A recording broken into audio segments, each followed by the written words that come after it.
Ever since I stumbled on this idea that it is the green zone tasks, that is the high importance, low urgency tasks, which is what we find difficult to do consistently: exercise, innovation, relationship building, and so on, which I talked about in the episode number 49.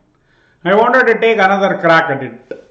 I was reading the classic book Daniel Kahneman's Thinking Fast and Slow Again. And I read this chapter on priming, this whole chapter on priming. So let me give you an example of priming. Several years ago, when I were in the US, we bought our first car, which happened to be the Saturn. And the salesperson, in the last minute of sales flourish, she said that only the smart people buy green Saturn. Now, my wife likes green, so we had already decided to buy the green car. We bought the car and I start driving it out, and then I only see green Saturns from then on. Obviously, they were already there, but I had not noticed them. This is an example of priming. Now, after a few weeks, that prime was not working anymore, and I forgot all about the green Saturn. So I started wondering whether is it possible to do this priming to be persistent, such that we can take advantage of it to do the green zone task better. So let's do one more experiment. Whichever drink appeared in your mind after you saw this picture is what probably you have been primed for. Now, I was doing some research on this and I came across Professor Colin Cherry's landmark paper on what he called the cocktail party problem in the year 1953. You might have experienced this yourself. You are in a party, there's a lot of people talking. You are also engrossed in some conversation, but then you hear somewhere over there somebody mentioning your name and somehow it gets picked up. Now, Colin Cherry proved this using what he called the dichotic listening task. Different sound streams coming to both your ears, but you are still able to spot what is important.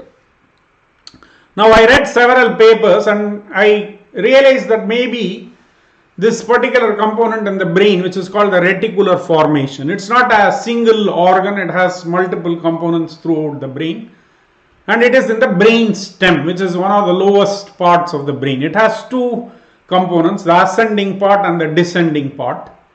All the sensory organs except the smell is connected to the reticular formation, and any emotion, anything that gets triggered through these sensory inputs are radiated out, and then the reticular activating system takes off.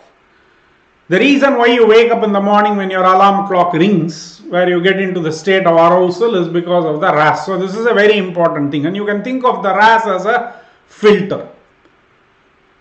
Now, when I look at this, we are able to pick up our name. So because the brain stem is in the lowest part of the brain, it can't really know that this is your name. But what it knows through repetition of your name over and over is that it is looked at that as an important pattern and signal the upper parts of the brain so that you take note of the fact that your name is being used somewhere and that could be important to you. In the same way, if it detects some threat, it will go to the descending tracks and immediately activate the fight or flight response. So the RAS is a very important component of our brain, and maybe it is also the filter that helps us do selective attention.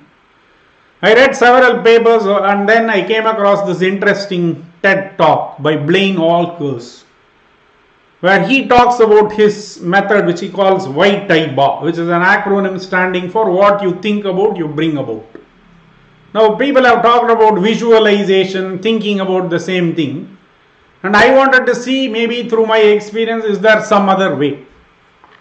And I connected the dots to my daily weight journaling that I referred to in episode 44. Where just journaling the weight every day into an app brought control. So I was able to tell the RAS that my weight is important, and that brought the control. I have talked about gratitude journaling. Now here is where something interesting happened, more important, and probably it accelerates the programming of the RAS. It's a group thing, gratitude period. Me, my wife and child, and at work it's my entire team. Now as you journal this every day, and it can be a verbal journal as in this case, the subconscious takes note of it and treats the group as an accountability group automatically. So you get this small trigger that tells you to note down positive things that are happening. So the RAS is getting programmed for what is positive, because typically we don't notice the small positive things our team members do for us or people in our household do for us.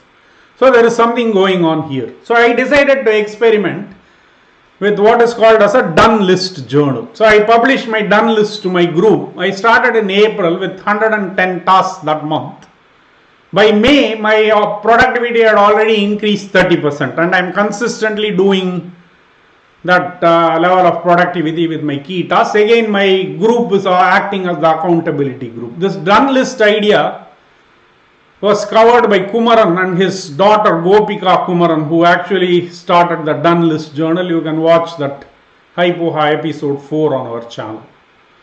So the key tasks have become very important in my brain through this done list journal. So you can also do this persistent priming, and I came up with a different mantra, WIGJAIBA. What I group journal about, I bring about. I would like you all to share any experiences that you may have had in this area and love to hear about it.